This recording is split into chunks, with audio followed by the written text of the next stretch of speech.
My name is Tatiana, and I am from the Ayurvedic program at Maharishi Maheshi Yogi. And today I'm here at Naha presenting to you about the divine ancient science of Ayurveda. And to start with, I want to share a story that I read here at The Awakening Nature of Healing Intelligence, a book by Hari Sharma. And in this story, he talks about the story of Larry, a middle aged man that lives well and has a lovely home and makes good money and has a really good job. And with the job comes all the stress, all the problems of the job.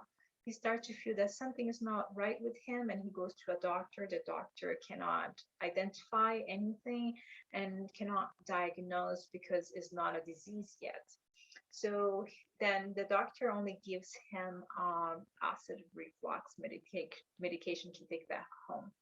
So unfortunately, without addressing something that when we're feeling something is not right to the body, and 10 or 20 years from now, he can then see something manifested as a disease, such as high blood pressure or heart disease.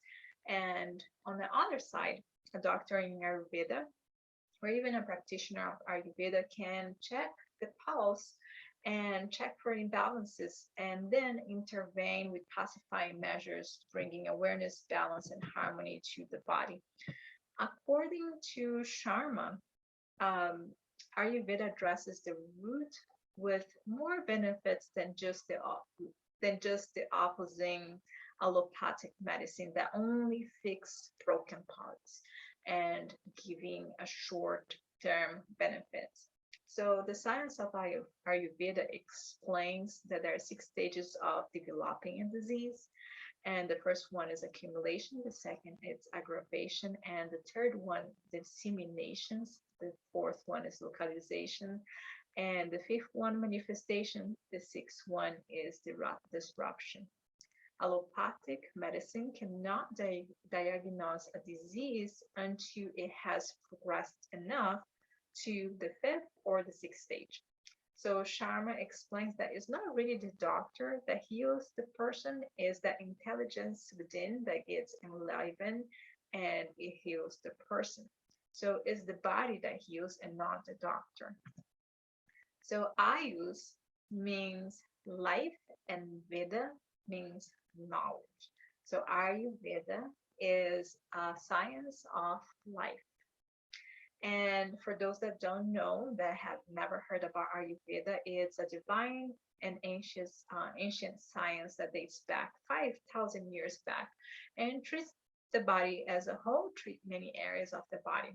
This modality has been restored by Maharishi Maheshi Yogi, and the practice of Ayurveda seeks to strengthen that healing intelligence and enliven to do what it does better. This modality has become popular in different countries such as the US, Japan, Europe, and South America. So now that I got your attention, let me show what we do in Ayurveda. So diving deeper, Ayurveda, one of the most important principles of Ayurveda is called doshas. And doshas allow one to reconnect with that health consciousness within. It is incredible intelligence that we all have inside of our body and consistently start to bring our body back into a balance, therefore supporting that wholeness. There are three types of doshas, the Vata, Pitta, and Kapha, and all three influences our body. Vata has its element as a space and air, and the quality of that we see on Vata when we are checking our pulse is dry, raw, cold, light, subtle, clear, and coarse. Vata supports transportation, movement, and communication in the body. The second dosha that we're going to talk is Pitta. The element of Pitta is fire and water, and it supports digestion, metabolism, and transformation. The qualities found in Pitta are slightly oily, hot, sharp, liquid, sour, and flowing pungent. And lastly, kapha supports the structure and cohesion, lubrification. The elements that we find is water and earth. Due to this element, kapha, when it's balanced, manifests heavy, cold, soft, and oily, sweet, stable, and sticky. So each dosha plays different role in our body maintaining health, vitality, and longevity in the body system.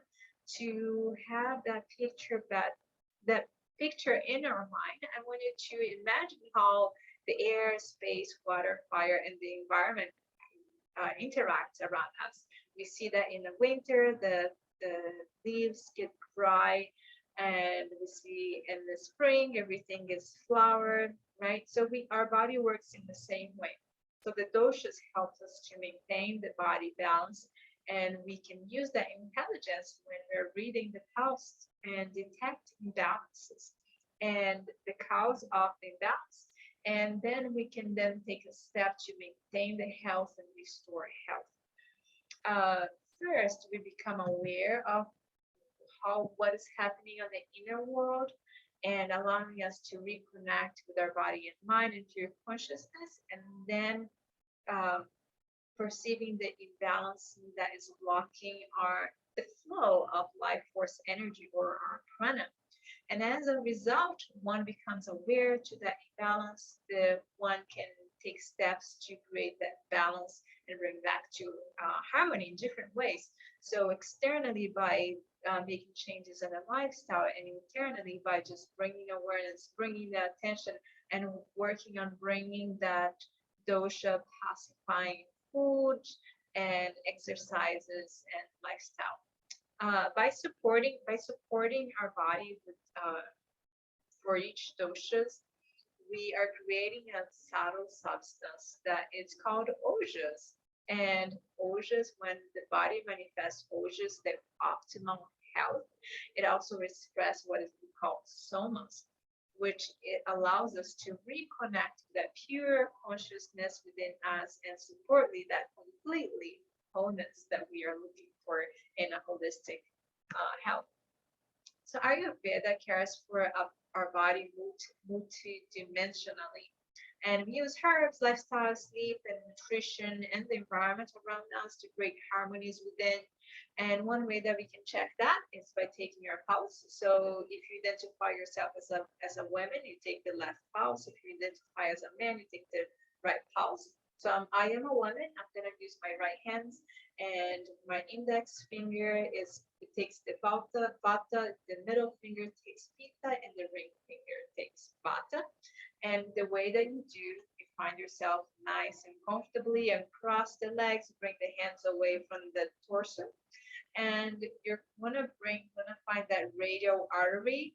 Usually we find that spot right at the base of the thumb, a little bit below we have a bony prominency, and then a groove. We bring the fingers together, not squeezing too much and not having space in between.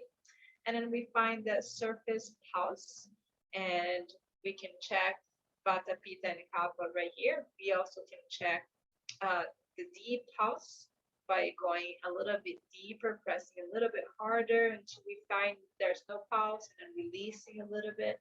That's our deep pulse. And deep pulse shows us what is going on in the long term, and we can also find our sub-doshas, which is right below the surface. And that will give you even more information between each dosha. So it's very interesting, all the things that we can do with the pulse. And as we advance into pulse breathing, we understand a little bit more how to use deep pulse and sub-doshas pulse, and will give more detail and evaluation of the body. So from the beginning, when I started to take my own pulse, it allowed me to become more aware of my body and adjust with the seasons and make holistic choices to support my dosha. And today we have talked about the science of Ayurveda. We talked about the doshas, the sub-doshas, and the deep doshas, and the pulse breathing technique that I love so much. I hope you guys enjoyed as much as I do. Thank you so much for listening to me today. Thank you.